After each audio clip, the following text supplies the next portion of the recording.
பொன்மனச்செம்மல் புரட்சி தலைவர் எம்ஜிஆர், இதயம் புரட்சி தலைவி அம்மா இருபெரும் தெய்வங்களை வணங்கி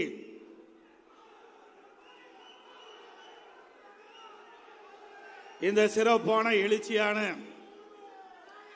செயற்குழு பொதுக்குழுக்கு தற்காலிக கழக அவைத்தலைவராக பொறுப்பேற்று இந்த பொதுக்குழு கூட்டத்தை நடத்தி கொண்டிருக்கின்ற கழகத்தினுடைய துணை பொதுச் செயலாளர், சட்டமன்ற உறுப்பினர், முன்னாள் அமைச்சர் மரியாதைக்கு அண்ணன் KP முனுசாமி அவர்களே, இந்த நிகழ்ச்சியிலே கலந்து கொண்டு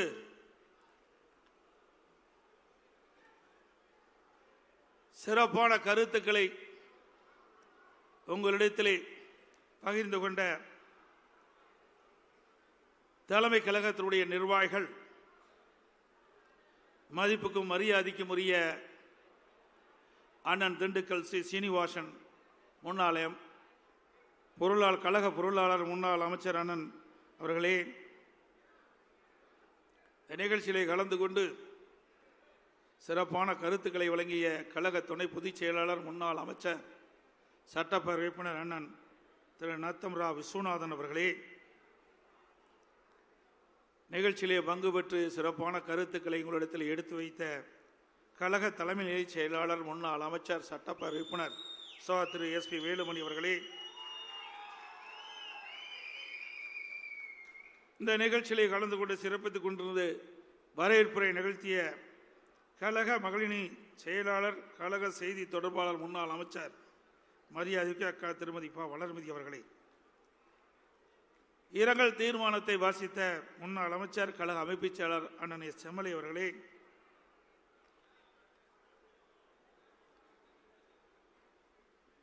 தீர்மானங்களை வாசித்த முன்னாள் அமைச்சர், கழக புரட்சித் தலைவர் பேரவை செயலாளர், சட்டப்பேரவை உறுப்பினர் அருமைச்சோர் திரு RP உதயகுமார் அவர்களே, தீர்மானத்தை வாசித்து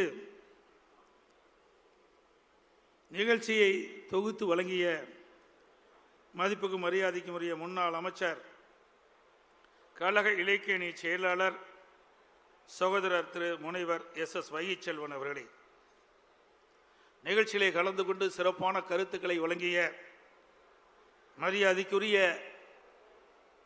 முன்னாள் அமைச்சர், கழக அமைப்பு செயலாளர் திரு D ஜெயக்குமார் அவர்களே, இங்கே உணர்ச்சி பூர்வமான கருத்துக்களை வழங்கி அடுத்த ஆண்டு நடைபெறுகின்ற சட்டமன்ற தேர்தலிலே அனைத்து இந்திய அண்ணா திராவிட முன்னேற்ற கழகம் வென்று ஆட்சி அமைக்கும் என்று தெரிவித்த மாநிலவை உறுப்பினர், கழக அமைப்பு செயலாளர், முன்னாள் அமைச்சர் அருமைச்சர் திரு CV சண்முகம் அவர்களே, இந்த நிகழ்ச்சி சீரும் சிறப்போடும் இருப்பதற்கு அடித்தளமாக விளங்கி இந்த பகுதியினுடைய மாவட்ட கழக செயலாளர், முன்னாள் அமைச்சர், கழக அமைப்பு செயலாளர் அருமைச்சர் பெஞ்சமின் அவர்களே, மற்றும் இந்த நிகழ்ச்சியிலே கலந்து கொண்டு சிறப்பித்துக் கொண்டிருக்கின்ற மூத்த தலைமை கழகத்துடைய நிர்வாகிகள் அண்ணன் C பொன்னையன் அவர்களே, அண்ணன் தம்பித்துறை அவர்களே, அண்ணன் செம்மலை அவர்களே, மற்றும் மூத்த தலைமை கழக நிர்வாகிகளே, தலைமை கழக நிர்வாகிகளே, பல்வேறு அணியினுடைய செயலாளர்களே, நிர்வாகிகளே, வாரியந்து சிறப்பித்துக் கொண்டிருக்கின்ற மாவட்ட செயலாளர்களே, நாடாளுமன்ற உறுப்பினர்களே, சட்டமன்ற உறுப்பினர்களே, முன்னாள் அமைச்சர் பெருமக்களே, முன்னாள் நாடாளுமன்ற சட்டமன்ற உறுப்பினர்களே, மாவட்ட கழகத்தினுடைய நிர்வாகிகளே, சார்பணி மாவட்ட செயலாளர்களே, நிகழ்ச்சியிலே பங்கு பெற்றுகின்ற நகர கழக செயலாளர்களே, ஒன்றிய கழக செயலாளர்களே, பேருகழக செயலாளர்களே, பகுதி கழக செயலாளர்களே, வரியுள்ள சிறப்பு அழைப்பாளர்களே, மகளிரை சேர்ந்த சகோதரிகளே, பத்திரிகையாளர், ஊடக நண்பர்களே, அத்தனை பேருக்கும் என்னுடைய முதற்கண் நன்றி கலந்த வணக்கம்.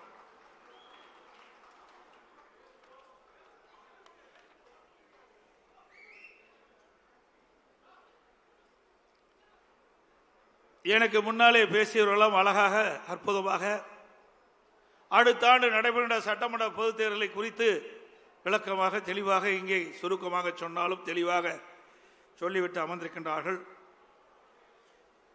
தீய சக்தி திமுகவை தமிழகத்திலிருந்து அடியோடு அகற்ற வேண்டும் என்பதற்காகத்தான் பொன்மனச்செம்மல் புரட்சி தலைவர் எம்ஜிஆர் அவர்கள் அனைத்து இந்திய அண்ணா திராவிட முன்னேற்ற கழகத்தை தொடங்கினார்கள். அவருடைய மறைவுக்கு பிறகு நம்முடைய இதய புரட்சி தலைவி அம்மாவர்கள் பல்வேறு சோதனைகளை தாங்கி கழகத்தை கட்டி காத்தார்கள். இருவரும் தலைவர்கள் இருக்கின்ற பொழுதுதான் ஏழை எளிய மக்கள், பட்டியலின மக்கள், விவசாயிகள், மீனவர்கள், நெசவாளர்கள், தொழிலாளர்கள், சிறுபான்மை மக்கள் என்று பலதரப்பட்ட மக்களுக்கும் அவர்களுக்கு நன்மை பயக்கக்கூடிய திட்டங்களை கொண்டு வந்து சாதித்த தலைவர்கள் நம்முடைய இருவரும் தலைவர்கள்.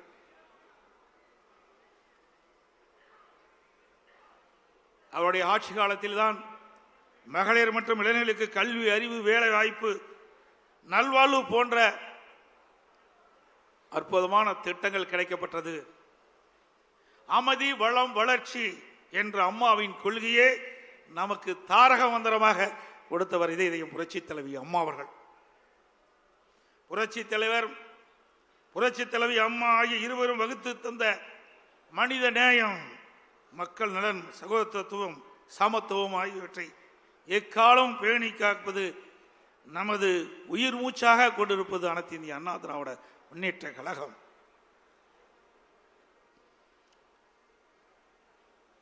இன்றைக்கு ஆட்சியில் இருக்கின்ற பொழுதும் இந்த பத்திரிகையும் ஊடகம் நம்மளை விமர்சனம் செய்தார்கள்.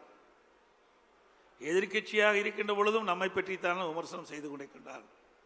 அனைத்து இந்திய அண்ணா திராவிட முன்னேற்ற கழக கட்சி இருக்கின்ற காரணத்தினால்தான் இந்த ஊடகமும் பத்திரிகையும் இயங்கிக் கொண்டிருக்கிறது என்று நிலை இருக்கின்றது.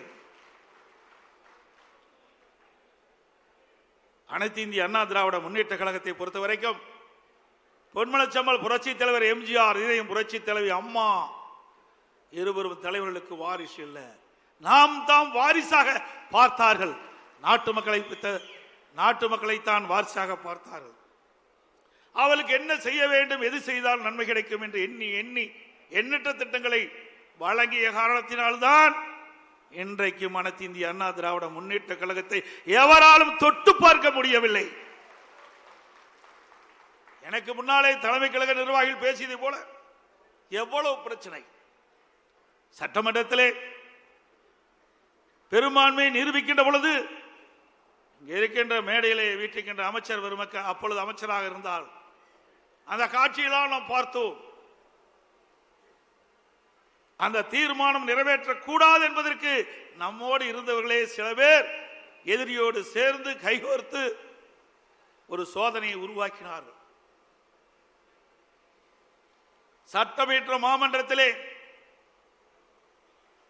சட்டப்பேரவை தலைவருடைய உத்தரவின் பேரிலே பெரும்பான்மை நிரூபிக்கின்ற தீர்மானத்தை கொண்டு வருகின்ற பொழுது இப்ப முதலமைச்சர் அன்றைக்கு எதிர்க்கட்சி தலைவராக இருந்தார். அவரும் அவரோடு சேர்ந்த சட்டமன்ற உறுப்பினர்களும் எப்படி நடந்து கொண்டார் என்பது தொலைக்காட்சியின் வாயிலாக நாம் அத்தனை பேரும் பார்த்தீர்கள். உங்களுடைய ஆதரவால் சட்டமன்ற உறுப்பினருடைய ஆதரவால் நான் முதலமைச்சராக தேர்ந்தெடுக்கப்பட்டு அந்த தீர்மானத்தை நிறைவேற்றுகின்ற நிலையிலே என் மீது, என்னுடைய மேஜையின் மீது ஏறி டான்ஸ் ஆடுறாங்க திமுக எம்எல்ஏ. இங்க இருக்கின்ற அமைச்சர்கள் முன்னரசில் இருக்கின்றார்களே, அமைச்சர்கள் மீது, அமைச்சருடைய மேஜையின் மீது ஏறி டான்ஸ் ஆடுறாங்க. சட்டப்பேரவை தலைவர் அவரை கீழே இழுத்து தள்ளி அவருடைய இருக்கையிலே அமர்கிறார்கள். அவருடைய மைக் உடைக்கப்படுகிறது. அப்படிப்பட்ட கொடுமையான நிகழ்ச்சி ஏற்படுத்தியவர் இன்றைய முதலமைச்சர் திரு ஸ்டாலின் அவர்கள். எண்ணி பாருங்கள், அதையெல்லாம் நாம் கடந்தோம், வெற்றி பெற்றோம். அது பொறுத்து கொள்ள முடியாமல் சட்டையை கிழித்துக் கொண்டு வீதியிலே தெரிந்தவர் தான் இன்றைய முதலமைச்சர் ஸ்டாலின் அவர்கள். ஸ்டாலின் அவர்களே, அன்றைக்கு நீங்கள் சட்டையை கிழித்துக் கொண்டுதான் வெளியே சென்றீர்கள். ஆனால் அடுத்த ஆண்டு நடைபெறுகின்ற சட்டமன்ற பொதுத் தேர்தலிலே அனைத்து இந்திய அண்ணா திராவிட முன்னேற்ற கழக தலைமையிலே அமைக்கப்படுகின்ற கூட்டணி பெரும்பான்மையான இடங்களிலே வெற்றி பெற்று அனைத்து இந்திய அண்ணா திராவிட முன்னேற்ற கழகம் தனி பெரும்பான்மையோடு ஆட்சி அமைக்கும். அப்பொழுது எந்த நிலையில் இருப்பீர்கள் என்று தெரியவில்லை.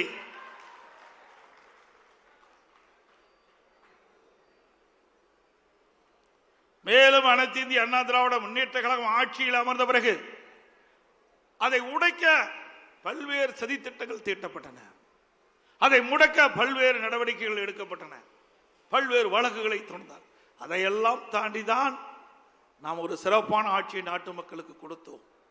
இன்றைக்கும் எதிர்க்கட்சிகள், ஏன் திராவிட முன்னேற்ற கழக கட்சி கூட நம்முடைய ஆட்சியை பற்றி விமர்சனம் செய்ய முடியவில்லை. அப்படி அற்புதமான ஆட்சி கொடுத்தது அதிமுக அரசாங்கம். என்ன சொல்கிறார் திரு ஸ்டாலின்?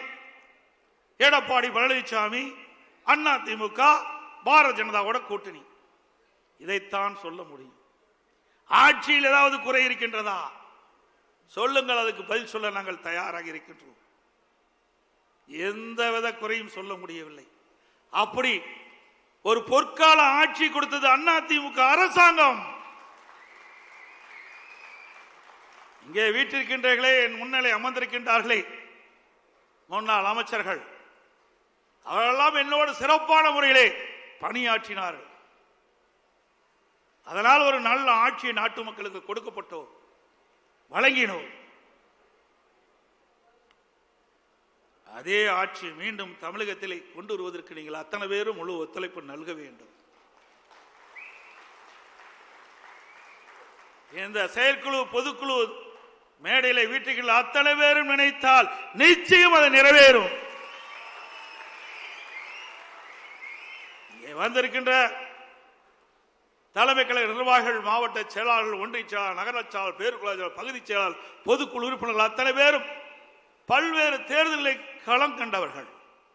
நாடாளுமன்ற தேர்தலாலும் சரி, சட்டமன்ற தேர்தலாலும் சரி, உள்ளாட்சி தேர்தலாலும் சரி, இல்லது கூட்டுறவு சங்க தேர்தலாலும் சரி, அவ்வப்போது நடைபெறுகின்ற இடைத்தேர்தலாலும் சரி, அத்தனை தேர்தலிலும் களப்பணி ஆற்றி கழக நிறுத்தப்படுகின்ற வேட்பாளருக்கு வெற்றி பெற்ற நபர்கள் நீங்கள் அத்தனை பேர். அனுபவம் வாய்ந்தவர்கள், திறமையானவர்கள், எப்படி வாக்கு சேகரிக்க வேண்டும் என்று அரசியல் பாடம் கற்றவர்கள். ஆகவே அத்தனையும் உங்கள் மனதில் இருக்கின்ற, உங்களுடைய அனுபவத்தில் இருக்கின்ற அதை இந்த தேர்தலில் பயன்படுத்துங்கள். நிச்சயமாக 100% வெற்றி பெறுவோம். மீண்டும் அதிமுக ஆட்சி தமிழகத்திலே மலரும்.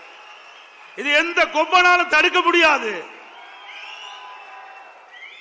மரியாதைக்குரிய சகோதரர் சி.வி. சண்முகம் குறிப்பிட்டார், நாமும் தேர்தல் வகுப்பாளரை வைத்திருக்கிறோம். நம்முடைய கணக்கு நமக்கு தெரியும். அடுத்த ஆண்டு நடைபெற்ற சட்டமன்ற பொதுத் தேர்தலில் அனைத்து இந்திய அண்ணா திராவிட முன்னேற்ற கழகம் கூட்டணி 210 இடங்களிலே வெல்லும்.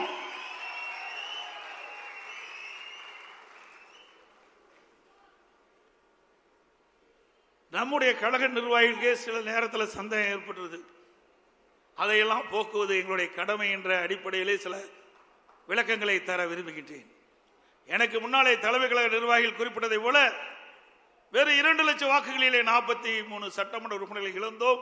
அதனால் ஆட்சி இழந்து இன்னைக்கு எதிர்க்கட்சி வரிசையிலே அமர்ந்திருக்கின்றோம். அதுவும் யார் சூழ்ச்சியால் அந்த வாக்குகள் இழக்கப்பட்ட என்ற விவரத்தையும் அவர்கள் சொன்னார்கள். 2011 2020 வரைக்கும் ஒரு பொற்கால ஆட்சி கொடுத்தது அனைத்து இந்திய அண்ணா திராவிட முன்னேற்ற கழகம். அந்த காலகட்டத்திலே நாம் தேர்தலிலும் சந்தித்தோம். இன்றைக்கு 1991 திமுக 2 இடம் தான் வெற்றி பெற்றது. திமுக 2 இடத்துல தான் ஜெயிச்சாங்க. நம்முடைய அம்மாவுடைய தலைமையிலே அமைக்கப்பட்ட கூட்டணி பெரும்பாலான இடங்களில் அனைத்தும் வெற்றி பெற்றது. ஒரு சரித்திர சாதனையை படைத்தோம். அதற்கு பிறகு 2006 நாம் 4 இடங்களில் தான் வெற்றி பெற்றோம். 2001 மீண்டும் அனைத்து இந்திய அண்ணா திராவிட முன்னேற்ற கழகம் வெற்றி பெற்று இதை புரட்சி தலைவி அம்மாவில் தமிழகத்திலே முதலமைச்சராக தேர்ந்தெடுக்கப்பட்டார். 2006 திராவிட முன்னேற்ற கழகம் 96 இடங்களிலே வெற்றி பெற்று மைனாரிட்டி ஆட்சி நடைபெற்றுக் கொண்டிருந்தது. 2011 அனைத்து இந்திய அண்ணா திராவிட முன்னேற்ற கழகம் மீண்டும் வெற்றி பெற்று திராவிட முன்னேற்ற கழகம் எதிர்க்கட்சி வரிசையில் கூட அமர முடியவில்லை. பிரதான எதிர்க்கட்சி கூட கிடைக்கல. அப்பொழுது திரு ஸ்டாலினுடைய அப்பா திரு கருணாநிதியே இருந்தார். அப்பவே உங்களுக்கு எதிர்கட்சி வரிசையில் இடம் இல்லை. 2014 ஒரு நாடாளுமன்ற உறுப்பினர் கூட திமுகவுக்கு வெற்றி பெற முடியல. 2014 ஒரு நாடாளுமன்ற திமுக கட்சி சேர்ந்த வெற்றி பெற முடியல. திமுக கூட்டணி கட்சி சேர்ந்த வெற்றி பெற முடியல. அண்ணா திமுக 37 இடங்களில் வெற்றி பெற்று சாதனை படைத்தது. 2016 புரட்சி தலைவி அம்மாவில் யாருடன் கூட்டணி வைக்காமல் 234 இடங்களும் இரட்டலை சின்னத்திலே போட்டியிட வைத்து பெரும்பான்மை இடங்களை வெற்றி பெற்று ஆட்சி அமைத்தார்கள்.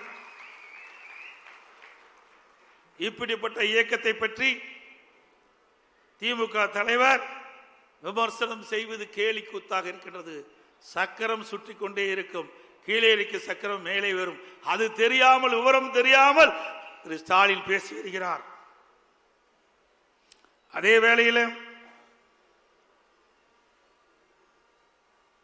நாம் சிந்தித்து பார்க்க வேண்டும். நாடாளுமன்ற தேர்தலிலே மக்கள் ஒரு மாதிரி வாக்களிப்பாங்க, சட்டமன்ற தேர்தலிலே வேறு மாதிரி வாக்களிப்பார்கள். அதுதான் தமிழ்நாட்டுடைய நிலைமை. 2019 நாடாளுமன்ற தேர்தல் நடைபெற்றது. அப்பொழுது 39 நாடாளுமன்றத்தில் 234 சட்டமன்ற தொகுதி இருந்தது. அதில் 2 தொகுதியில் தான் நாம் வெற்றி பெற்றோம். அப்பொழுது இடைத்தேர்தல் நடந்தது. 22 சட்டமன்ற தேர்தலில் 9 தேர்தல் நாம் வெற்றி பெற்றோம்.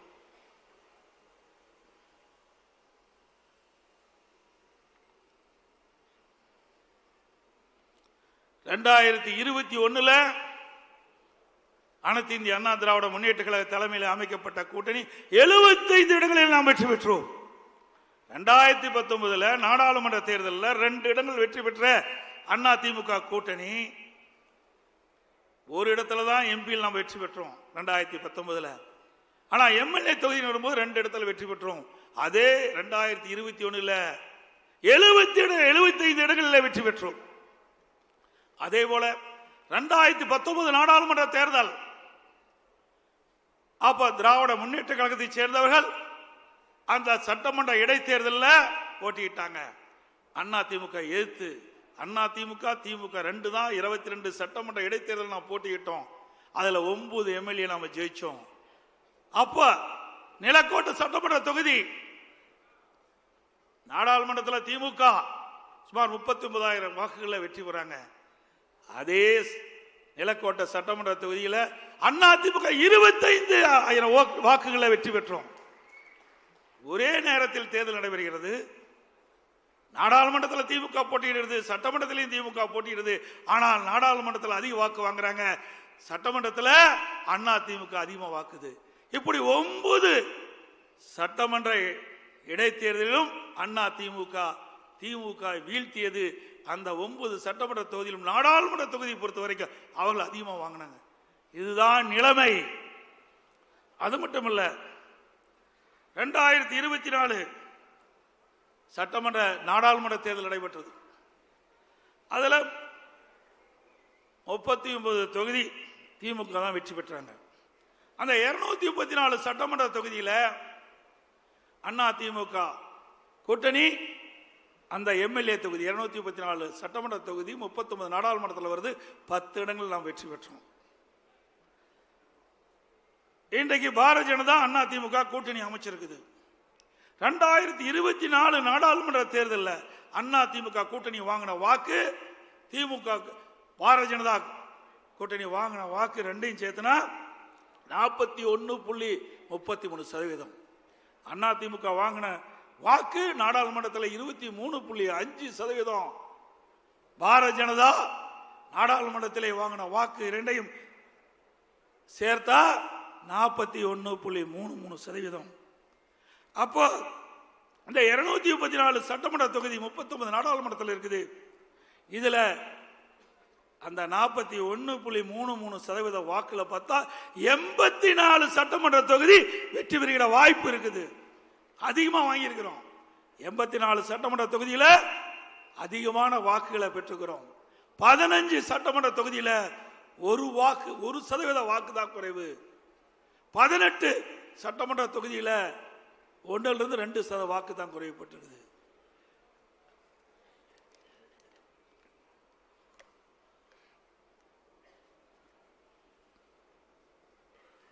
(2021) சட்டமன்ற பொதுத் தேர்தல், 2019 நாடாளுமன்ற தேர்தல் 2 ஒப்பிட்டு நான் சொன்னேன். 2019 நாடாளுமன்ற தேர்தலில் அந்த நாடாளுமன்ற தேர்தல் 2 இடங்கள் தான் எம்எல்ஏ தொகுதியில் வெற்றி பெற்றோம். 21 75 தொகுதி வெற்றி பெற்றோம். இப்போ அதிமுக பாரதிய ஜனதா கூட்டணி அமைச்ச பிறகு 84 இடங்களை வெற்றி பெற்றிருக்கிறோம். அப்போ 19ல் 2 இடங்கள் வெற்றி பெற்ற போது 84 என்று சொன்னால் 75 என்று சொன்னால் இப்பொழுது 84 என்றால் அடுத்த ஆண்டு நடைபெற்ற சட்டமன்ற பொதுத் தேர்தலில் 210 இடங்களில் அதிமுக தலைமையில் அமைக்கக்கூடிய கூட்டணி வெல்லும்.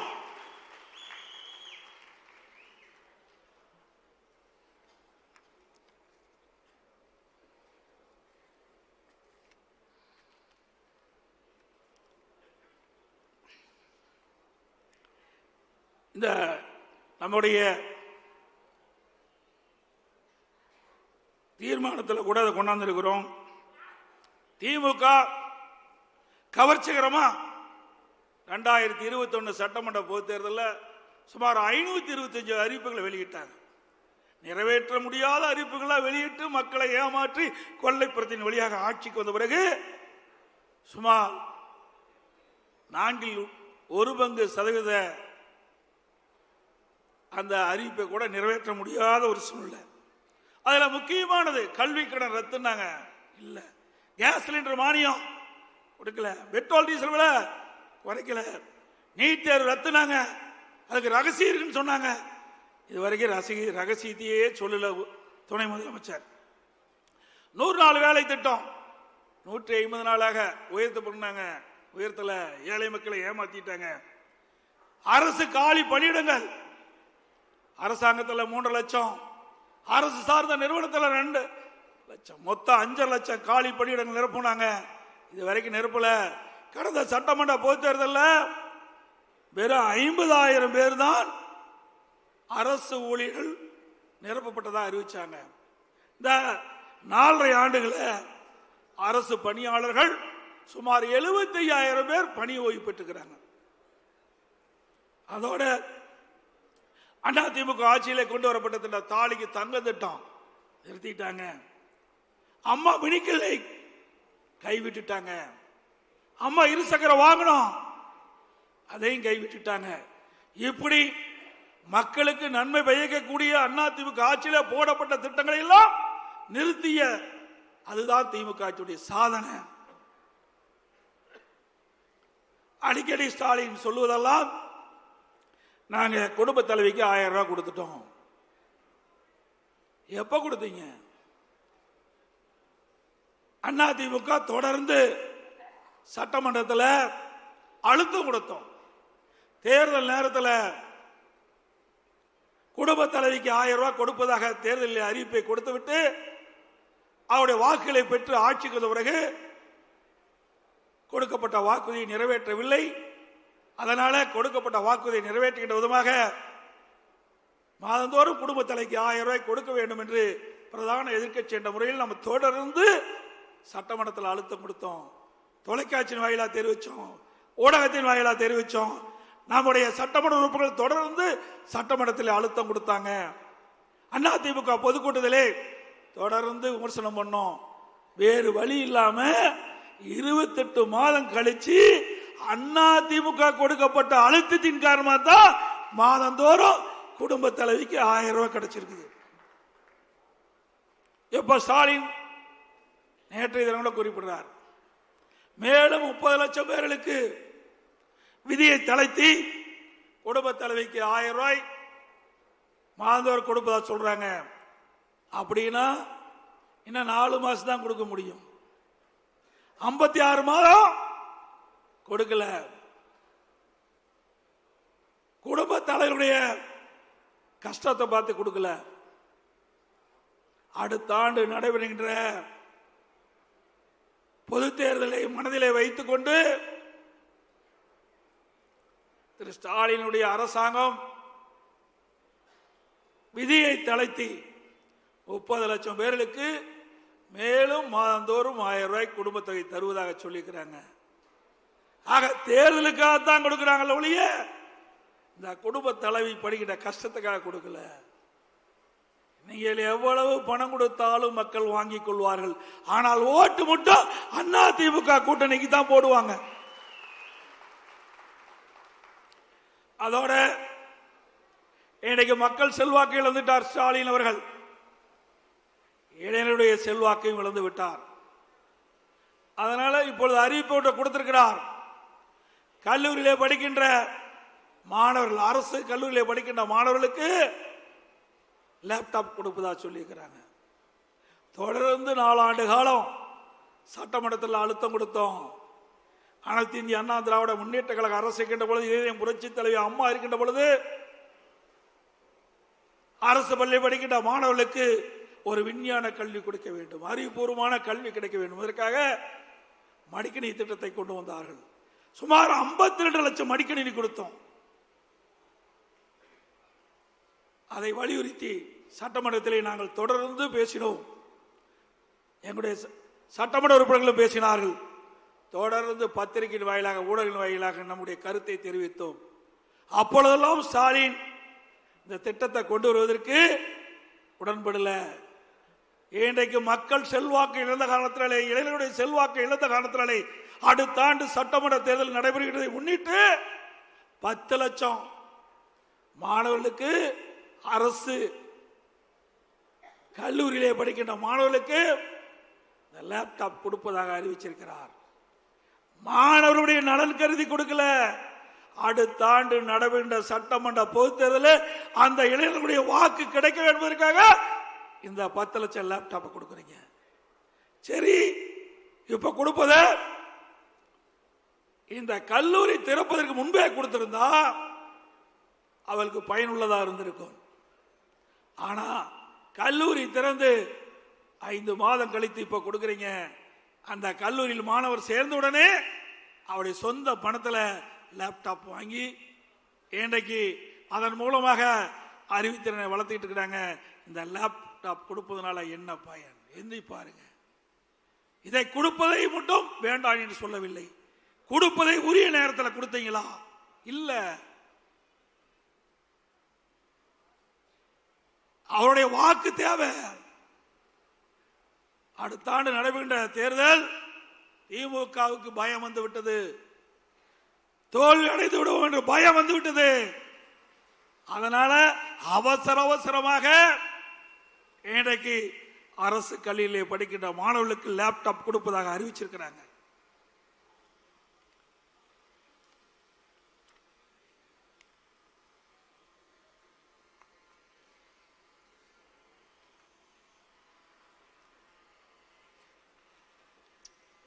திராவிட முன்னேற்ற கழகம் ஆட்சிக்கு வந்த பிறகு விவசாயிகளை போராட்டம் நடத்தினால் அவளை குண்டர் சட்டத்திலே கைது செய்கிறார்.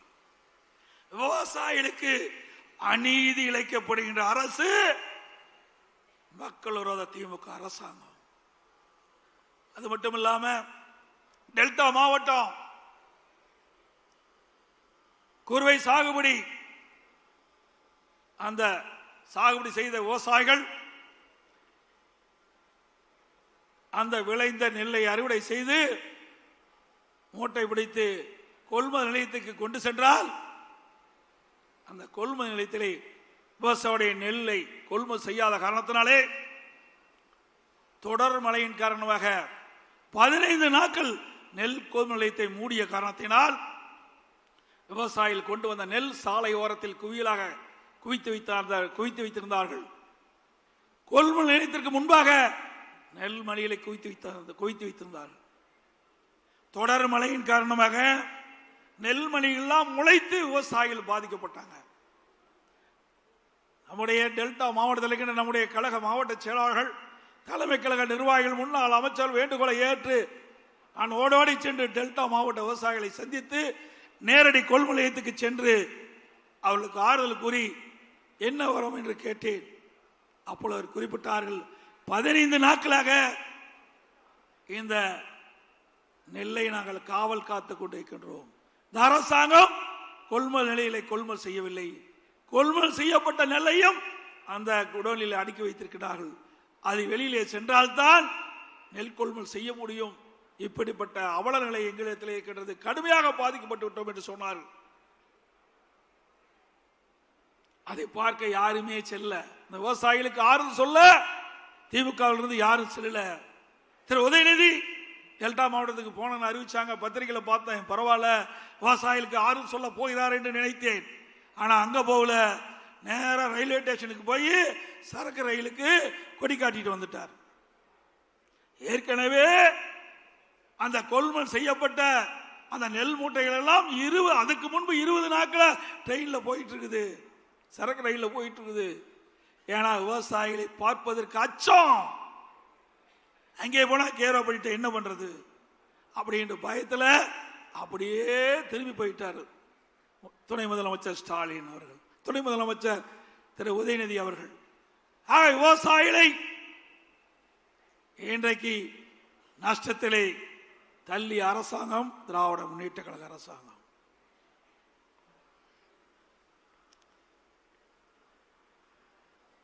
அதே போல திராவிட முன்னேற்ற கழகம் ஆட்சிக்கு வந்த பிறகு விலைவாசி வெண்ணெய் முட்டுகின்ற அளவுக்கு உயர்ந்து போச்சு. ஏழை மக்கள் வாங்கிட்ட சக்தி இழந்து விட்டார்கள். அரிசி விலை உயர்வு, பருப்பு விலை உயர்வு, எண்ணெய் விலை உயர்வு. ஏழை மக்களை காப்பதற்கு பதிலாக இந்த அரசு ஆட்சிக்கு வந்த பிறகு இந்த விலைவாசி உயர்வால் நம்முடைய ஏழை மக்கள் வாட்டி வதைக்கின்ற நிலையை நாம் பார்க்கின்றோம். அதோடு கட்டுமான பொருட்கள் விலை கேட்க வேண்டிய அவசியமே இல்லை, அந்த அளவுக்கு உயர்ந்து போச்சு. ஜல்லி விலை உயர்வு, கம்பி விலை உயர்வு, சிமெண்ட் விலை உயர்வு, செங்கல் உயர்வு, மர விலை உயர்வு. இப்படி அவல ஆட்சி இன்றைக்கு நடந்து கொண்டிருக்கிறது தமிழகத்திலே. அதோடு மின் கட்டணம் சுமார் 52% உயர்த்தினாங்க. ஆண்டுக்கு 5% உயர்த்தப்பட்டு விட்டது. ஸ்டாலின் ஒரு காலகட்டத்தில் குறிப்பிட்டார், மின்சாரத்தை தொட்டாத்தான் ஷாக் அடிக்கும், மின் கட்டணத்தை கேட்டாலே ஷாக் அடிக்கும் என்று சொன்ன ஸ்டாலின் அவர்கள் குறைந்ததான் நம்ம அம்மா இருக்கும் போது குறைவாத்தான் நாம் மின் கட்டணத்தை நம்ம உயர்த்தணும். ஆனா திமுக ஆட்சி போல 52% உயர்த்தல, நிலை கட்டணத்தில் உயர்த்தல, ஆண்டுக்கு 5% மின் கட்டணத்தில் உயர்த்தல. இப்பொழுது என்ன நிலைமை? மின்சாரத்தை தொட்டாத்தா ஷாக் அடிக்கும், கரண்ட் பில்ல கேட்டாலே ஷாக் அடிக்குது. அப்படிப்பட்ட நிலைமை. வீட்டு வரி 100% உயர்ந்து போச்சு, கடை வரி 150% உயர்ந்து போச்சு, குடிநீர் வரி உயர்வு, குப்பை வரி உயர்வு. இப்படி வரி மேல் வரி போட்டு மக்களை வாட்டி வதைக்கின்ற அரசாங்கம் திமுக அரசாங்கம். இதே அண்ணா திமுக ஆட்சியில ஒப்பிட்டு பாருங்கள். மின் கட்டணம் எவ்வளவு குறைவு, வீட்டு வரி எவ்வளவு குறைவு, கடை வரி எவ்வளவு குறைவு. ஆக மக்களுக்கு நன்மை கிடைத்தது அண்ணா திமுக ஆட்சியிலே. இன்றைக்கு திராவிட முன்னேற்ற கழக ஆட்சியிலே வரி மேல் வரி போட்டு மக்களை உறிஞ்சுகின்ற, ரத்தத்தை உறிஞ்சுகின்ற நிலைதான் இன்றைய நிலை என்பதை நாம் எண்ணி பார்க்க வேண்டும். நெசவாளுடைய நிலை பரிதாபமான நிலை. நெசவு தொழில் நலிவடைந்து விட்டது. அதை சீர் செய்ய அரசு எந்த நடவடிக்கை எடுக்கல. விசைத்தறி தொழில் நலிந்து போய்விட்டது, உண்டான நடவடிக்கை எடுக்கல. அதில் இருக்கின்ற தொழிலாளர்கள் வேலையில்லாத காரணத்தினாலே வறுமையில் வாடி அவருடைய உடல் உறுப்புகளை விற்கின்ற அவல நிலைக்கு இந்த ஆட்சியிலே போய்விட்டது. இன்றைக்கு இந்தியாவிலே எத்தனையோ மாநிலம் இருக்குது. தமிழகத்தில் ஆட்சி வருகின்ற இந்த ஸ்டாலின் மாடல் அரசாங்கத்திலே உடல் உறுப்பை விற்று வாழ்க்கை நடத்தக்கூடிய ஒரு துர்பாகிய நிலை இந்த ஆட்சியிலே தான் பார்க்கப்படுகிறது. ஒரு திமுக சட்டமன்ற உறுப்பினர் அவருடைய மருத்துவமனையிலே இந்த வறுமையில் வாடுகின்ற தொழிலாளிகளுடைய உடல் உறுப்பு கிட்னியை முறைகேடாக பெற்று அந்த முறைகேடு விசாரித்தது இதே திராவிட முன்னேற்ற கழக ஆட்சி. அவர் மீது இது எந்த நடவடிக்கை எடுக்கல. ஆனா அண்ணா திமுக ஆட்சிக்கு வந்த பிறகு இந்த கிட்னி முறைகேட்டில் ஈடுபட்டவர்கள் மீது சட்டப்பூர்வமாக நடவடிக்கை எடுக்கப்படும். இந்த ஆட்சியில் உடல் உறுப்பை கூட விட்டு வைக்கல. அப்படி மோசமான ஆட்சி இன்றைக்கு தமிழகத்திலே நடைபெற்றுக் கொண்டிருக்கின்றது.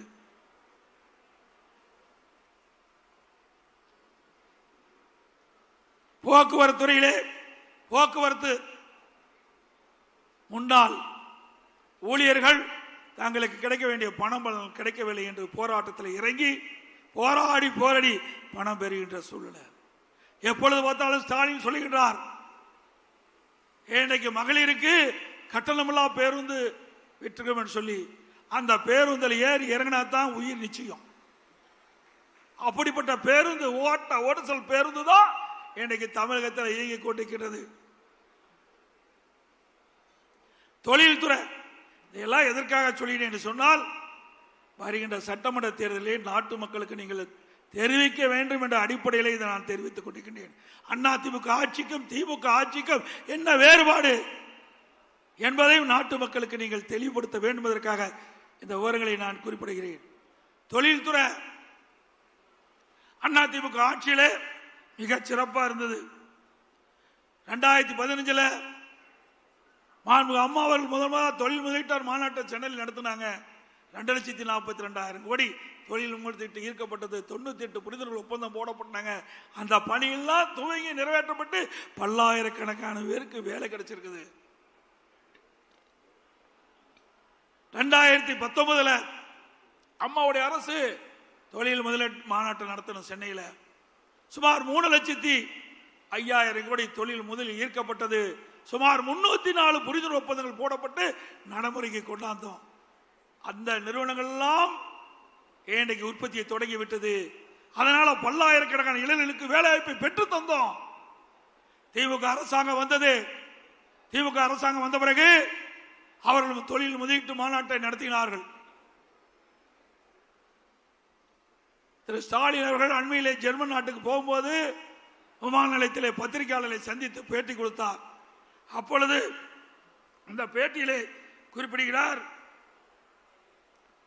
திமுக ஆட்சியிலே 922 புரிந்துணர்வு ஒப்பந்தங்கள் போடப்பட்டதாக, 10,62,000 கோடி தொழில் முதலீட்டு ஈர்க்கப்பட்டதாக, அந்த நிறுவனங்கள் எல்லாம் உற்பத்தியை தொடங்கின்ற பொழுது சுமார் 32,81,000 பேருக்கு வேலை கிடைக்கும் என்று அறிவித்தது மட்டுமல்ல, 77% புரிந்துணர்வு ஒப்பந்தங்கள் நிறைவேற்றப்பட்டதாக ஒரு பச்சை பொய்யை சொன்னார். 77 புரிந்துணர்வு ஒப்பந்தங்கள் நிறைவேற்றப்பட்டது என்று சொன்னா 25 லட்சம் பேருக்கு வேலை கிடைச்சிருக்கும். எப்படி நாட்டு மக்களை ஏமாற்ற என்பதை நாம் எண்ணி பார்க்க வேண்டும். இந்த விவரத்தை வெள்ளை அறிக்கையை வெளியிட வேண்டும் என்று தொழில்துறை மந்திரி கிட்ட நாங்கள் வேண்டுகோளா வச்சோம். திராவிட முன்னேற்ற கழகம் ஆட்சி பொறுப்பேற்ற பிறகு எவ்வளவு முதலீடு ஈர்க்கப்பட்டது, எவ்வளவு புரிந்துணர்வு ஒப்பந்தங்கள் நடைமுறைக்கு வந்தது, எவ்வளவு பேருக்கு வேலை கிடைச்சது என்ற புள்ளி விவரத்தை நீங்கள் வெளியிட வேண்டும். வெள்ளை அறிக்கை என்று கேட்டால் வெள்ளை பேப்பரை வெளியிடுறார். அதுதான் உண்மை. எதையுமே செய்யல. செஞ்சிருந்தா தானே அவர்கள் அறிப்பை வெளியிட முடியும். இப்படிப்பட்ட நிலைமை பொய்ய பேசி பேசி உண்மையாக்க பார்க்கிறாங்க விடியா திமுக ஆட்சியில். எனக்கு முன்னால தலைமை செயலர் அறிவிச்சவர் வேலுமணி சொன்னாங்க, திமுக ஆட்சியில் எந்த ஒரு பெரிய திட்டத்தையும் கொண்டாடல. அண்ணா திமுக ஆட்சியில் கொண்டு வரப்பட்டு நிறைவேற்றப்பட்ட திட்டங்களை தான் ஸ்டிக்கர் ஒட்டி திறந்துட்டு இருக்காங்க. அத்திக்கடை அவனாசி திட்டம் அண்ணா திமுக ஆட்சியில் போடப்பட்டது, ஸ்டிக்கர் ஒட்டி திறக்கிறார். கோவையிலே கோவை அவனாசி ரோட்ல பிரம்மாண்டமான மேம்பாலம், அதிக தூரம் உள்ள உயர்மட்ட மேம்பாலம் கட்டியது அண்ணா திமுக ஆட்சியில். அங்க மட்டுமல்ல, தமிழ்நாடு முழுவதும் ரயில்வே கடவுக்கு குறுக்கே மேம்பாலம், சாலை சந்திப்பிலே மேம்பாலம், ஆற்று குறுக்கே மேம்பாலம், நல்ல சாலை வசதி, கூட்டு குடிநீர் திட்டம், கடலீரை குடிநீராக்கும் திட்டம், இப்படி பல திட்டங்களை கொண்டு வந்து நடைமுறைப்படுத்த ஒரே அரசாங்கம் அண்ணா திமுக அரசாங்கம். இப்படி ஏதாவது ஒரு திட்டத்தை உங்களால் கொண்டு வர முடிஞ்சுதா? இல்ல.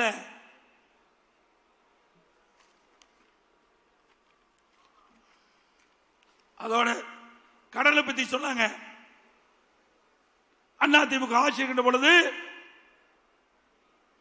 சுமார் 73 ஆண்டு காலம் தமிழகத்திலே பல்வேறு கட்சிகள் ஆட்சி புரிந்தன. அந்த 73 ஆண்டுகள 2021 வரை 73 ஆண்டு காலம் பல்வேறு கட்சிகள், காங்கிரஸ் ஆட்சி, திமுக ஆட்சி, அண்ணா திமுக ஆட்சி என்று பல்வேறு கட்சிகள் தமிழகத்தில் ஆட்சி புரிந்தது. 2021 5,18,000 கோடி தான் கடை. கொரோனா காலம் 19-20 அப்போ நமக்கு வருமானம் இல்ல, ஜிஎஸ்டி இல்ல, பெட்ரோல் டீசல் வருமானம் இல்ல, பத்திரப்பதிவு இல்ல, ரோட் டாக்ஸ் இல்ல, கலால் வரி கிடையாது, வரியே இல்லாம ஓராண்டு ஆட்சி புரிந்த ஒரே அரசாங்கம் அதிமுக அரசாங்கம். அந்த காலகட்டத்தில் கூட ஏழை மக்கள் பாதிக்க கூடாது என்பதற்காக ரேஷன் கடையில் 11 மாதம் விலையில்லா உணவுப் பொருளை கொடுத்த அரசாங்கம் அதிமுக அரசாங்கம். அந்த கொரோனா தொற்று, அந்த நோய் எப்படி ஒருவருக்கு வரும், அதை எப்படி அந்த நோயை குணப்படுத்துவது என்று எதுவுமே தெரியாத சூழ்நிலையில் கூட தமிழகத்தில் இருக்கின்ற விலை மதிக்க முடியாத உயிர்களை காப்பாற்றிய ஒரே அரசாங்கம் அதிமுக அரசாங்கம். இன்னைக்கு வல்லரசுல கூட இப்படிப்பட்ட சிகிச்சை கொரோனாவால் பாதிக்கப்பட்ட மக்களுக்கு கொடுக்கல. பாரத பிரதமர் அனைத்து முதலமைச்சருடைய கருத்துக்களை காணொலி காட்சி மூலம் கேட்கின்ற பொழுது அவர் குறிப்பிட்டார், தமிழகத்திலே கொரோனா வைரஸ் பரவலை தடுப்பதில் முதல் மாநிலம் நீங்க தமிழ்நாட்டில் மாதிரி நீங்க கடைபிடிங்க, கொரோனா வைரஸை தடுக்க முடியும் என்று. அப்படி ஒரு சிறப்பான ஆட்சி கொடுத்த அரசாங்கம், மக்களை காத்த அரசாங்கம் என்பதை நேரத்தில் எண்ணி பார்க்க வேண்டும்.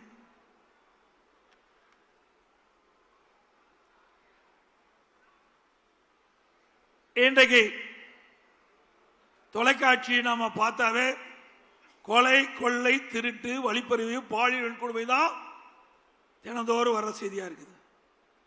அப்பெல்லாம் பாத்தீங்களா தங்க என்ன விலை, வெள்ளி என்ன விலையெல்லாம் வரும். இப்ப கொலை நிலவரம் என்ன நிலவரம் வந்துகிட்டு இருக்குது. அப்படிப்பட்ட அவல ஆட்சி தமிழகத்தில் நடைபெற்றுக் கொண்டிருக்கிறது. இன்றைக்கு தமிழகத்தில் போதைப் பொருள் நிறைந்த மாநிலமாக காட்சியளிக்குது.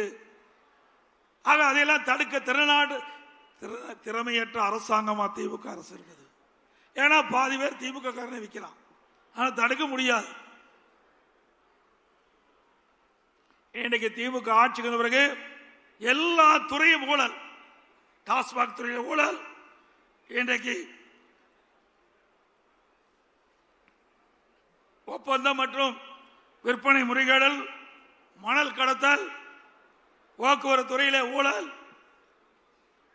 மின்சார வாரியத்திலே ஊழல், அதோட மதுரையில அங்க இருக்கிற மாநகராட்சியில் வருவாய் 200 கோடி ஊழல் செஞ்சிருக்கிறாங்க. ஆட்டுக்கு, மாட்டுக்கு, பன்னிக்கெல்லாம் வரி போட்டாங்க. அந்த பன்னியில் போட்ட வரி கூட விட்டு வைக்கல திமுக ஆட்சி.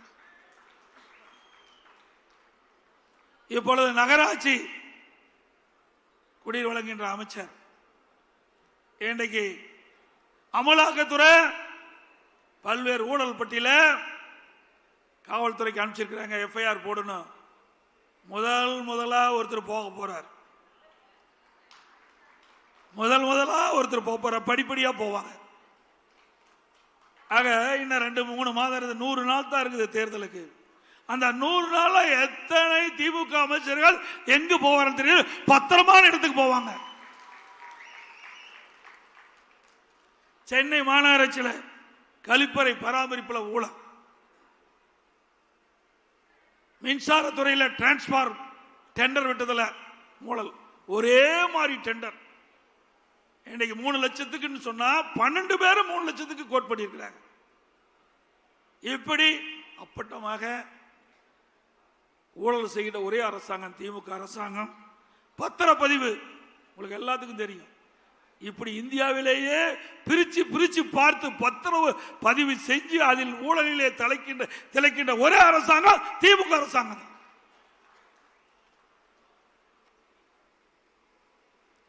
விலையில்லா வேட்டி சேலை அந்த ஏழையில் கொடுப்பதில் கூட விட்டு வைக்கல, முறையா கொடுக்கல, தரமற்ற நூலை கொடுத்துட்டு அதுலேயும் ஊழல்.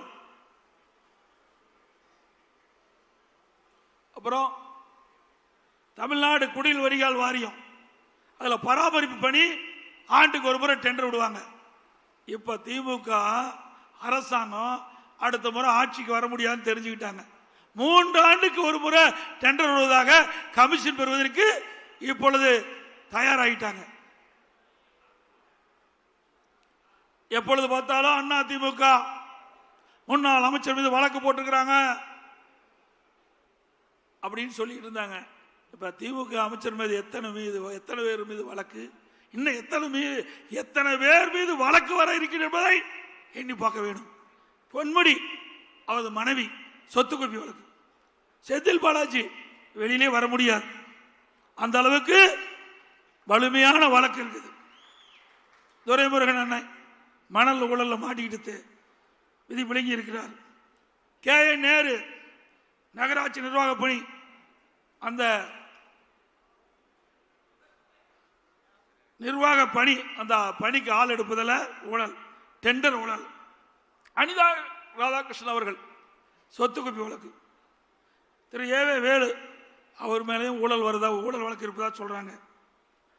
திரு ஐ பெரியசாமி அவர்கள் வீட்டு வசதி வாரிய நில மோசடி. திரு தங்கம் தென்னரசு சொத்து குவிப்பு வழக்கு. திரு KKS ராமச்சந்திரன் சொத்து குவிப்பு வழக்கு. திரு ரகுபதி சிறைத்துறையில் உணவு வழங்குதல் ஊழல் மற்றும் சிறை வாடல் இடமாற்றம் ஊழல். திரு ராஜா கண்ணப்பன் போக்குவரத்து துணை போக்குவரத்து ஆணை உணவு 35 லட்சம் பரிமிட் தான் செய்தி வெளிவந்துள்ளது. திரு சக்கரபாணி பொங்கல் தோப்பு கொடுத்தார்ல, அவர் வெள்ளம் கொடுத்தது மறக்கவே முடியாது. தைப்பொங்கல் வந்தா அந்த வெள்ளம் ஞாபகம் தான் மக்களுக்கு வரும். ஒழுகிற வெள்ளத்தை கொடுத்த ஆசாமி தான் திரு சக்கரபாணி அவர்கள். அதே போல சிவசங்கர் அவர்கள். இப்படி பல பேர் ஊழல் பட்டியலில் இடம்பெற்றிருக்கிறீங்க. எங்களை பார்த்தா ஊழலை பத்தி பேசுறீங்க. திமுக ஆட்சியுடைய நிலையே கலெக்ஷன், கமிஷன், கரப்ஷன். இதுதான் தாரக மந்திரம். இதெல்லாம் பட்டியல் இருக்குது. இவரெல்லாம் தேர்தல் நேரத்தில் எங்க இருப்பான்னு தெரியாது. வெளியில் இருப்பது எனக்கு தெரியல. ஏன்னா நடவடிக்கை தொடங்கிட்டாங்க. பத்திரமா இருக்க வேண்டிய இடத்துல இருப்பாங்க. திரு பழனிவேல் தியாகராஜன் நிதி அமைச்சராக இருக்கும்போது ஒரு ஆடியோவில் ஒரு செய்தி வெளியிட்டார். திரு உதயநிதி அவர்களும் திரு சபரீஷ் அவர்களும் 30,000 கோடியை கையில் வைத்துக் கொண்டு என்ன செய்வது என்று தெரியாமல் திகைத்துக் கொண்டிருப்பதாக ஒரு செய்தி எல்லா வலைதளம் பார்த்திருப்பீங்க. 30,000 கோடி கொள்ளையடிச்சிருக்காங்கன்னா எத்தனை டிபார்ட்மெண்ட்ல எவ்வளவு கொள்ளையடிச்சிருப்பாங்க. இதையெல்லாம் அதிமுக ஆட்சிக்கு பிறகு தோண்டி எடுத்து சட்டப்பூர்வ நடவடிக்கை எடுக்கப்படும்.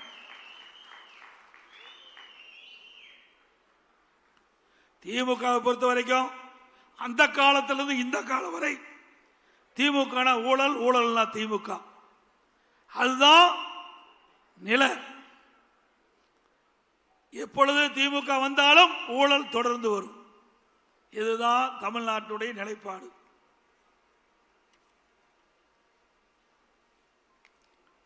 திராவிட முன்னேற்ற கழக ஆட்சியில கள்ளக்குறிச்சி கள்ளச்சாராய மரணம், அது உயர்நீதிமன்றத்தில் வழக்கு போட்டாங்க. அந்த வழக்கில் சிபிஐ விசாரணைக்கு வேண்டும் என்று உத்தரவு போட்டது. உடனே டெல்லிக்கு போறார். இதில் உங்களுக்கு என்ன பயம்? ஆக திராவிட முன்னேற்ற கழகத்தை கட்சி சேர்ந்தவரை காப்பாற்ற வேண்டும் என்பதற்காக இன்றைக்கு டெல்லியில் போய் மேல்முறையீடு செய்கிறீங்க. பிறகு அண்ணா நகர் சிறுமி உயர்நீதிமன்றத்தில் அவளுக்கு நியாயம் கிடைக்க வேண்டும். அது மாநில அரசுக்கு காவல்துறை விசாரித்தால் நியாயம் கிடைக்காது.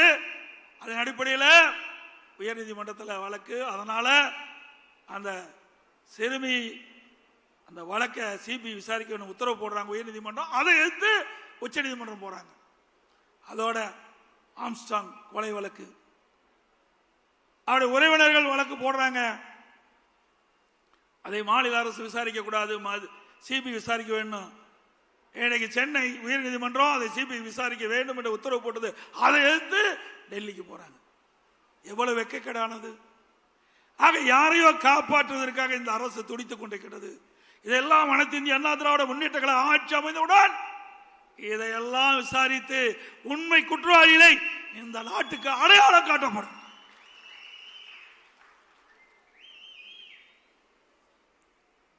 இதுல எனக்கு முன்னால சொன்னாங்க எஸ்ஐஆர்.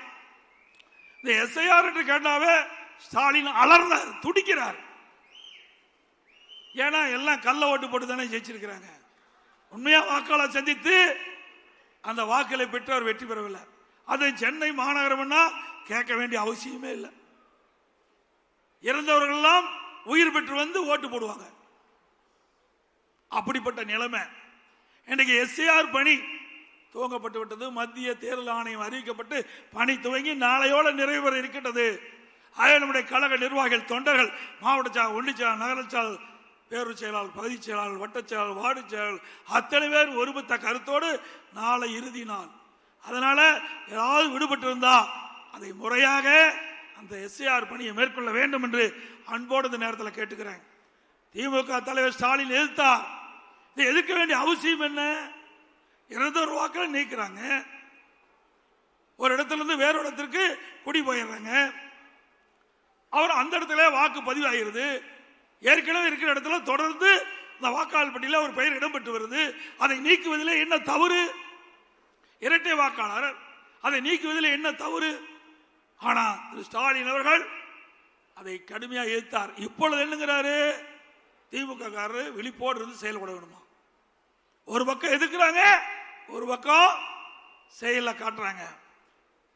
இந்த எஸ்ஐஆர் பணி மேற்கொள்ள வேண்டும் பிறகு இன்னைக்கு பாத்தீங்கன்னா சென்னை மாநகரத்தில் பத்தி பாத்தீங்கன்னா ஒவ்வொரு தொகுதியிலும் 50,000 70,000 வாக்குகள் இன்றைக்கு அது விடுவிக்க வேண்டிய சூழ்நிலை இருக்குது. அப்படி தமிழ்நாடு முழுவதும் அனைத்து தொகுதியிலும் 10,000 30,000 வாக்குகள் இந்த எஸ்ஐஆர் பணி மேற்கொள்கின்ற பொழுது இறந்தவர் வாக்காளர் பட்டியலிருந்து விடுவிக்கப்படுகிறார். இரட்டை வாக்காளர் நீக்கப்படுகிறது. அதே போல குடிபெயர்ந்தவர்கள், மாற்றிடத்துக்கு போனவர்கள் அதை கண்டறிந்து அவர் விடுவிக்கப்படுகிறது. இப்படி தமிழ்நாடு முழுவதும் முறைகேடாக வாக்காளர் பட்டியலில் இடம்பெற்றவர்கள் சுமார் பல லட்சம் பேர் விடுவிக்கப்படுகின்ற சூழ்நிலை ஏற்படுது. இதையெல்லாம் விடுவிக்கலைன்னா அடுத்த ஆண்டு நடைபெற்ற சட்டமன்ற தேர்தலில் இப்படி போலி வாக்காளரை வைத்து அவள் வெற்றி பெறுவதற்கு ஒரு வாய்ப்பு ஏற்படும். அதனாலதான் அலறாங்க, துடிக்கிறாங்க திரு ஸ்டாலின்.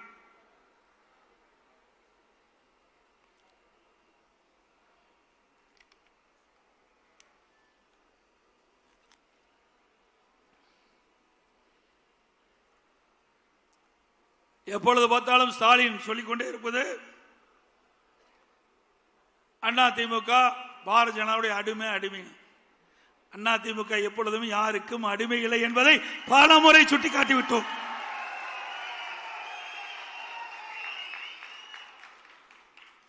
இதே திராவிட முன்னேற்ற கழகம் திரு கருணாநிதி இருக்கின்ற பொழுது 1999 ஆண்டு நாடாளுமன்ற தேர்தலில் பாரதிய ஜனதாவோட கூட்டணி போட்டு வெற்றி பெற்று திரு வாஜ்பாய் அவர்களுடைய மத்திய அமைச்சர்களே திமுக எம்பி இடம் பெற்றிருந்தாங்க. திரு முரசொலி மாறன் அவர்கள் மத்திய அமைச்சராக இருந்தார். அப்போ அவர்கள் உடல்நிலை சரியில்லாமல் இருந்தபோது ஓராண்டு மருத்துவமனையில் இலாக்கலா மந்திரியா வச்சிருந்தாங்க. 2001 சட்டமன்ற பொது தேர்தல், அப்பொழுது பாரதிய ஜனதா திமுக கூட்டணி அங்க வச்சது. அப்பெல்லாம் பாரதிய ஜனதா கட்சி நல்ல கட்சி, திமுக கூட்டணி வச்சா நல்ல கட்சி, அண்ணா திமுக கூட்டணி வச்சா மதவாத கட்சி. சிந்திச்சு பாருங்க. இன்னைக்கு தேர்தல் வருகின்ற பொழுது வாக்குகள் சிதறாமல் சிந்தாமல் எல்லா வாக்குகளையும் நிறுத்தப்படுகின்ற வேட்பாளர்களுக்கு கிடைக்க வேண்டும். அப்பொழுதுதான் நாம் நிறுத்தப்படுகின்ற வேட்பாளர் வெற்றி பெறுவார். அந்த அரசியல் சூழ்நிலைக்கு ஏற்பவாறு எல்லா கட்சியுமே கூட்டணி அமைப்பது இயல்பு. திமுகவும் கூட்டணி வைக்குது, அண்ணா திமுக கூட்டணி வைக்குது. அண்ணா திமுக கூட்டணி இடம்பெற்ற கட்சி தான் திமுகவில் இப்பொழுது இடம்பெற்றிருக்குது. திமுகவில் இடம்பெற்ற கட்சி தான் அண்ணா திமுகவில் இடம்பெற்றது. இப்படி கால சூழ்நிலைக்கு ஏற்ப அந்த கூட்டணி மாறி மாறி இருக்கும். ஆனால் திரு ஸ்டாலினால பொறுக்க முடியல. அண்ணா திமுக பாரதிய ஜனதா கூட்டணியை அமைச்ச உடனே கதறாரு, துடிக்கிறாரு. அப்பொழுது திரு 1999 2001 கூட்டணி வச்ச போது திரு கருணாநிதி குறிப்பிடுறார். 23/6/1999 முரசொலியில் 6ஆம் பக்கம், அதாவது பாரதிய ஜனதா திமுக கூட்டணி அமைச்ச பிறகு அப்ப முரசொலியில 6ஆம் பக்கத்தில் 23/6/1999 வருது. சிறுபான்மை மக்களிடம் பாஜக பற்றி ஒரு சந்தேகத்தை ஒரு சிலர் உருவாக்கி வைத்திருக்கின்றார்கள் என்பது உண்மைதான். பொய்யான பிரச்சாரம் செய்கிறார்கள். அதற்கு ஈடு கொடுத்து விட்டு அதை முறியடிக்க வேண்டிய பொறுப்பு இளைஞர்களாகிய உங்களுக்கு இருக்குன்னு சொல்றார். யாரு? கருணாநிதி சொல்றார். அப்ப பாரதிய ஜனதா கட்சி நல்ல கட்சி தலைவரை குறிப்பிடாரு. ஏன் நாங்க கூட்டணி வச்சா தவறா பேசுறீங்க? இது நாங்க சொல்லல. திராவிட முன்னேற்ற கழக தலைவர் திரு கருணாநிதி அவர்கள் அவருடைய கட்சி பத்திரிகை முரசொலியில 23/6/99 அன்று வந்த செய்தி.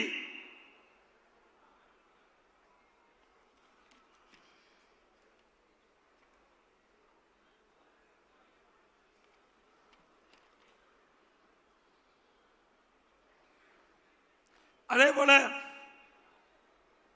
எப்பொழுது பார்த்தாலும் அடிமை என்று சொல்லுகிற நீங்க தாங்க அடிமை. 2011 மத்தியிலே காங்கிரஸ் ஆட்சி. அப்பொழுது அந்த காலகட்டத்தில் சட்டமன்ற தேர்தல் வர இருக்கிறது. அப்ப சட்டமன்ற தேர்தல் வருகின்ற பொழுது அண்ணா அறிவாலயத்தில் முதல் மாடியில் கலைஞர் தொலைக்காட்சியில் முறைகேடு தான் சிபிஐ ரெய்டு நடந்தது. கீழ்த்தளத்தில் கூட்டணி பேச்சுவார்த்தை, மேல் தளத்தில் காங்கிரஸ் ஆட்சி மத்தியில் நடக்குது, அங்க சிபிஐ ரெய்டு, கீழ்த்தளத்தில் கூட்டணி பேச்சுவார்த்தை. இப்படி மிரட்டி பணிய வைத்து அடிமையாக இருந்தது திமுக. அண்ணா திமுக அப்படி அல்ல.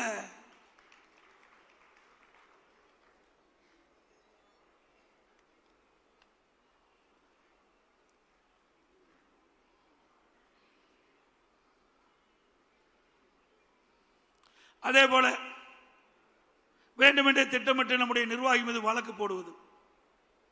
சிந்திச்சு பாருங்க. இந்த 4ஆம் தேதி திரு ஸ்டாலின் அவர்கள் 2011 கொளத்தூர் சட்டமன்ற தேர்தலில் போட்டியிடுறார்.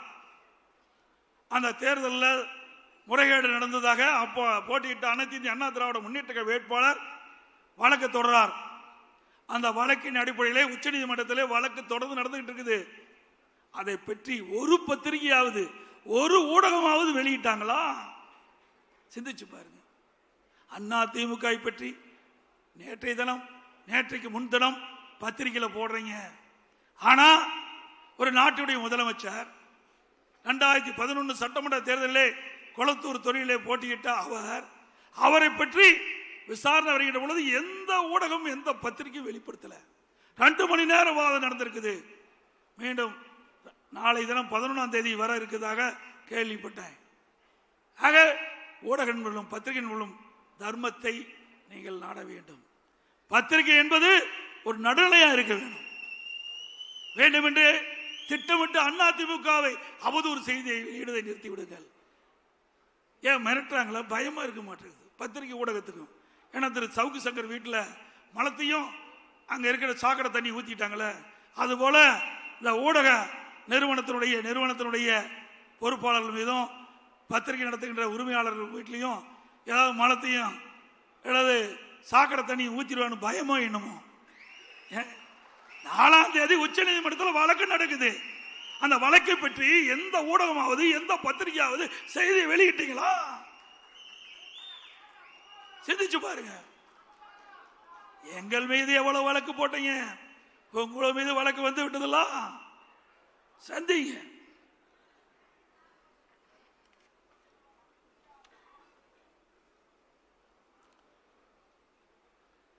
திராவிட முன்னேற்றங்களை உருவாக்கிய பேர் அண்ணா அவர்கள் களம் ஒரு குடும்பம். நாங்க இன்றைக்கு திமுக கருணாநிதி குடும்பம் மாறி போச்சு. திமுக கருணாநிதி குடும்பம் ஆச்சு. அது கருணாநிதியுடைய திமுகங்கிறது ஜனநாயக முறையில் கட்சியில் அது ஒரு கார்பரேட் கம்பெனி ஆகிவிட்டது. நீங்க பாத்தீங்கன்னா திரு கருணாநிதி முதலமைச்சர் இருந்தாரு, அதுக்கு பிறகு ஸ்டாலின் முதலமைச்சர். இப்ப உதயநிதி கொண்டு வருவதற்கு துடிச்சிட்டு இருக்காரு. ஒருபோதும் நடக்காது. ஸ்டாலின் அவர்களே ஒருபோதும் நடக்காது. அவர் எம்எல்ஏ ஆக்குனீங்க, அப்புறம் மந்திரி ஆக்குனீங்க, துணை முதலமைச்சர் ஆக்கிறீங்க. அந்த உழைத்தவர்கள் எல்லாம் ஓரம் கட்டப்பட்டிருக்கிறார். துரைமுருகன் அவர்கள் இப்பொழுது இருக்கின்ற சட்டமன்ற உறுப்பினர்களே அதிக நாள் சட்டமன்ற உறுப்பினர் இருந்தவர் அண்ணன் துரைமுருகன் அவர்கள். எமர்ஜென்சின்னு எப்ப பார்த்தாலும் ஸ்டாலின் பேசிட்டு இருப்பார். விசா சட்டத்தில் நாங்கள் சிறை சென்றோம் சொன்னார். அப்பொழுதும் துரைமுருகன் அவர்களும் எமர்ஜென்சியில பாதிக்கப்பட்டவர் தான். அப்படிப்பட்டவர்களுக்கு உங்களால் துணை முதலமைச்சர் கொடுக்க முடியல. திரு கருணாநிதி குடும்பத்தில் இருந்தவர்கள், திரு ஸ்டாலின் குடும்பத்தில் இருந்தவர்களுக்கு தான் ஆட்சியிலும் பங்கு, அதிகாரத்திலும் பங்கு. அப்படிப்பட்ட நிலைமைதான் திமுக இருக்குது. அனைத்து இந்திய அண்ணா திராவிட முன்னேற்ற கழகத்தில் அப்படி இல்லை. ஜனநாயகம் உள்ள ஒரு இயக்கம். யார் வேண்டாலும் உழைத்தால், கட்சிக்கு விசுவாசமா இருந்தால் உச்சபட்ச பதவிக்கு வர முடியும்.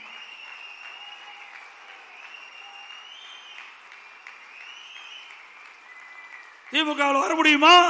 வர முடியுங்களா? ஒரு கிளை செயலாளர் அண்ணா திமுக பொதுச் செயலாளர் வர முடியும்னா அண்ணா திமுக தான் வர முடியும். ஒரு கிளை செயலாளர் எம்எல்ஏ ஆக முடியும், எம்பி ஆக முடியும், அமைச்சர் ஆக முடியும், முதலமைச்சரே ஆக முடியும் அண்ணா திமுக தான். திமுக போல வாரிசு அரசியல் கிடையாது. குடும்ப ஆட்சி இல்ல, மன்னர் ஆட்சி இல்ல. அண்ணா திமுக ஒரு ஜனநாயகம் உள்ள ஒரு கட்சி. ஏழைகளுக்கும் இடம் உண்டு, உழைப்பவர்களுக்கும் இடம் உண்டு. அவர்களும் எம்எல்ஏ ஆவார்கள். கள்ளக்குறிச்சி சட்டமன்ற உறுப்பினர் என்ன மிட்டாமிராஸ் தாரா? பவானி சாகர் சட்டமன்ற உறுப்பினர் மிட்டாமிராஸ் தாரா? சாதாரண குடும்பத்தை சேர்ந்தவர், ஏழை குடும்பத்தை சேர்ந்தவர். அப்படிப்பட்டவர்களை எல்லாம் அண்ணா திமுகவிலே வேட்பாளர் நிறுத்தப்பட்டு வெற்றி பெற்று அழகுபார்க்கின்ற கட்சி அண்ணா திமுக கட்சி. அதே போல அடுத்த ஆண்டு நடைபெற்ற சட்டமன்ற பொதுத் தேர்தலிலே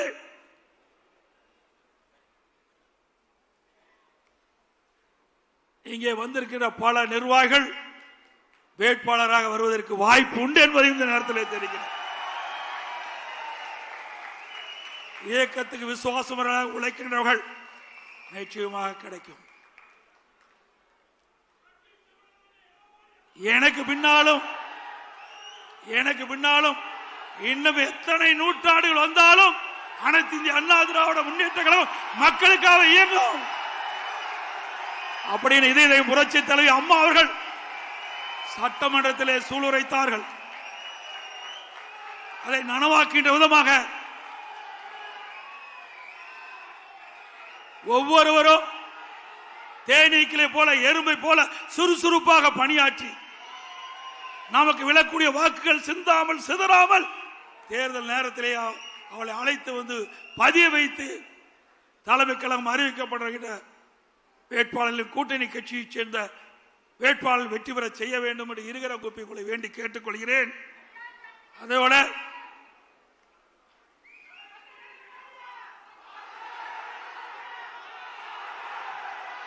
அதே போல மாண்புமிகு புரட்சி தலைவி அம்மா இருக்கின்ற பொழுது இன்றைக்கு ஏழை எளிய மக்களுக்கு தை பிறந்தால் வழிபிறக்கும் தை பண்டிகையின் போது அவர்களுக்கு பொங்கல் தொகுப்பு கொடுக்கப்படும் என்ற அறிவிப்பை கொடுத்து அந்த தை பொங்கல் என்று ஏழை வீட்டிலையும் தை பொங்கல் பொங்குகின்ற ஒரு சூழலை உருவாக்கி தந்தவர் நம்முடைய இதய புரட்சி தலைவி அம்மா.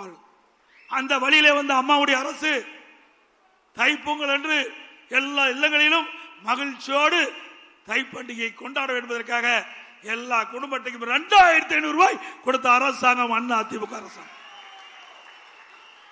அப்பொழுது திரு ஸ்டாலின் அவர்கள் எதிர்க்கட்சி தலைவராக இருந்தார். அப்பொழுது குறிப்பிட்டார், ஏன் முதலமைச்சர் எடப்பாடி பழனிசாமி குடும்ப அட்டைக்கு 5000 ரூபாய் கொடுக்கலாம், 5000 ரூபாய் கொடுக்கலாம் திரு ஸ்டாலின் சொன்னார். திரு ஸ்டாலின் அவர்களே, நாங்கள் வேண்டுகோளாக வைக்கிறோம், தை பிறந்தால் வழிபிறக்கும் தமிழனுடைய திருநாள் தை திருநாள். அப்படி தை திருநாளிலே தை பண்டிகையின் போது எல்லா இடங்களிலும் மகிழ்ச்சியோடு தை பண்டிகை கொண்டாடுகின்ற விதமாக ஒவ்வொரு குடும்பத்துக்கும் 5000 ரூபாய் வழங்குங்கள். இப்பொழுதாவது நீங்கள் செய்த ஊழலாவது, எவ்வளோ ஊழல் செய்து விட்டீர்கள், எவ்வளோ மக்கள் பணத்தை கொள்ளையடித்து விட்டார்கள். இனியாவது கடைசி காலகட்டத்திலாவது மக்களுக்கு மகிழ்ச்சி ஊட்டுகின்ற விதமாக இந்த தை பண்டிகை மகிழ்ச்சிகரமாக கொண்டாடுகின்ற விதமாக ஒரு 5000 ரூபாய் நீங்கள் வழங்க வேண்டும். எவ்வளவோ கொள்ளையடிச்சிட்டு இருக்கிறீங்க, ஆனா மக்களுக்காக எந்த திட்டமும் கொடுக்கல, எந்த பெரிய திட்டமும் இந்த ஆட்சியில் வரல. இதையாவது இந்த ஏழைகளுக்காக செய்ய வேண்டும் என்று வேண்டுகோளாக வைத்து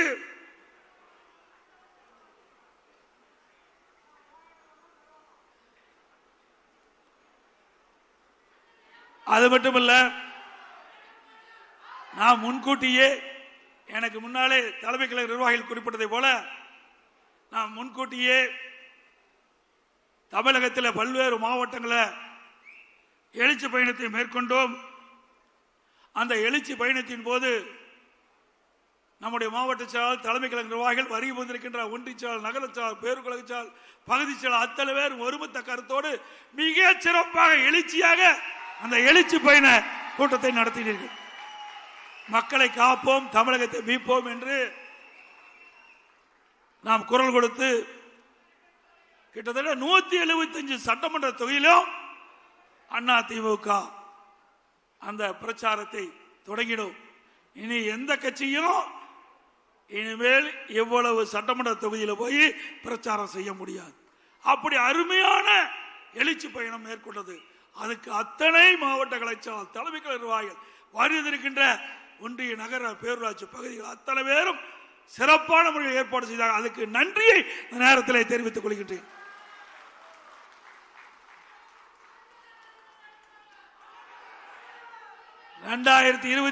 ஆண்டு நடைபெற்ற சட்டமன்ற பொதுத் தேர்தலிலே நல்ல கூட்டணி அமையும், கவலைப்படாதீங்க. இன்னொன்றையும் சொல்கிறேன், அதிமுக பொறுத்த வரைக்கும் சொந்த பலம் உள்ள கட்சி, சொந்த பலம் வாய்ந்த கட்சி. திமுகவை பொறுத்த வரைக்கும் மக்கள் பலம் இழந்த கட்சி. அதனால்தான் எப்பொழுது பார்த்தாலும் ஸ்டாலின் பேசுறார், எங்கள் கூட்டணி வலிமையான கூட்டணி, எங்கள் கூட்டணி வலிமையான கூட்டணி. இவர் கட்சி பத்தி நம்பி நிக்கல, இவர் கட்சி நம்பி நிக்கல, கூட்டணி நம்பித்தான் நிற்கிறார். ஆனா நம்ம கூட்டணியில் அங்கம் வைக்கிற கட்சிகள் எல்லாம் சுதந்திரமாக செயல்படுகின்ற கட்சிகள். தேர்தல் நேரத்தில் நம்ம கூட்டணி வைப்போம். எப்பொழுதும் 2019 சரி, 2021 சரி, 2024 2019 நாடாளுமன்ற தேர்தல், 2021 சட்டமன்ற தேர்தல், 2024 நாடாளுமன்ற தேர்தல், எல்லா தேர்தலிலுமே தேர்தல் அறிவிப்புக்கு முன்பு ஒரு மாதத்துக்கு முன்புதான் கூட்டணி பேச்சுவார்த்தை நடத்தி நாம் கூட்டணி அமைச்சோம். அதே போல் இப்பொழுதும் தேர்தலுக்கு முன்பு அற்புதமான கூட்டணி அமைக்கப்படும். நம்முடைய கூட்டணி பெரும்பான்மையான இடங்களிலே வெற்றி பெறும், சந்தேகமே வேண்டாம். ஏன்னா உங்களுக்கு எல்லாம் சந்தேகத்தை போக்கின்ற அளவுக்கு நான் விளக்கம் கொடுத்திருக்கின்றேன். அதோட அடுத்த ஆண்டு 2026 ஆண்டு நடைபெற்ற சட்டமன்ற பொதுத் தேர்தலில் அதிமுக தலைமை தான் நம்முடைய கூட்டணிக்கு தலைமை தாங்கும். அதிமுக தான் ஆட்சி அமைக்கும், அதிமுக தான் தனி பெரும்பான்மையோடு ஆட்சி அமைக்கும்.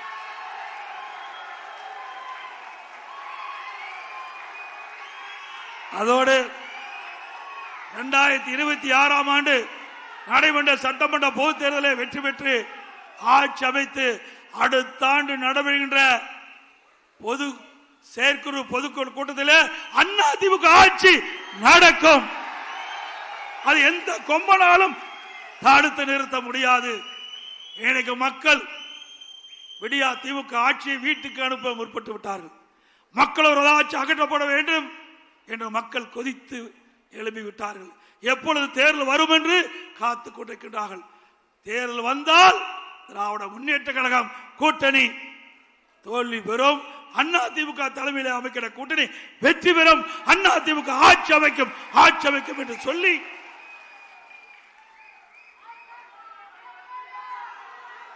அதே போல அத்தனை பேருக்கும் வருகின்ற செயற்குழு பொதுக்குழு தலைமை நிர்வாகிகள் அத்தனை பேருக்கும் கிறிஸ்துமஸ் நல்வாழ்த்துக்கள். அடுத்த ஆண்டு வர உள்ளதால் ஆங்கில புத்தாண்டு நல்வாழ்த்துக்கள், பொங்கல் நல்வாழ்த்துக்கள். அதோடு இந்த செயற்குழு பொதுக்குழுக்கு கூட்டத்திற்கு வருகின்ற அத்தனை பேருக்கும் உங்களுக்கு சைவ அசைவ உணவு தயார் நிலையில் வைக்கப்பட்டுகிறது. நீங்கள் அனைவரும் உணவு அறிந்துவிட்டு பத்திரமாக வாகனத்தில் வீடு போய் சேர வேண்டும் என்று அன்போடு இந்த நேரத்தில் கேட்டு